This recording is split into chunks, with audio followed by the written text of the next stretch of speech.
Здраво, деца! Слушнете го денешниот возбудлив расказ. Во градот било напрегнато. Воопшто немало смеење или пеење. Сите биле исплашени. Се надевам дека оваа ужасна војна набрзо ќе заврши. Дали царот Саул ќе го победи непријателот? Стражарите над зидот први го виделе гласникот кој донел вести од линијата на фронтот. Од неговото лице можело да се види дека веста не е добра. Непријателот ги проби нашите одбранбени линии. Царот Саул и принцот Јонатан се мртви. Бегајте, спасувајте си ги животите. Сите биле исплашени и многумина избегале од градот. Ужасен ден, особено за Мемфивостеј. Иако имал само 5 години, разбрал се. Татко му, принцот Јонатан, бил мртов. Татко му никогаш нема да дојде дома и да го држи во рацете.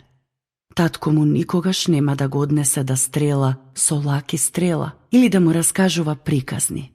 Мемфивостеј плачал. Неговата дадилка се погрижила за него. Дојди, Мемфивостеј, мора да заминеме одовде. Не смееме да губиме време. Брзо заминале од палатата и тогаш се случило тоа. Оф, моите нозе! Мемфивостеј се чувствувал многу лошо, зашто повеќе не можел да оди. Замисли, при несреќата му биле осакатени 2 нозе. Тоа бил најтажниот ден во неговиот живот. Прво татко му умрел, потоа морале да бегаат, потоа дошла несреќата. И тогаш веќе немал дом. Подоцна бегалците дошле до Лодевар. Лодевар значи беззначаен, безвреден. Тоа некако е соодветно за Мемфивостеј. Одеднаш животот му бил безвреден. Сигурно мислел дека веќе не вреди ништо. Дали некогаш се чувствуваш беззначаен? Не си најдобар во класот, не можеш да ги собориш рекордите во спортот и затоа мислиш дека другите се подобри и посакани од тебе. Можеш ли да го разбереш Мемфивостеј?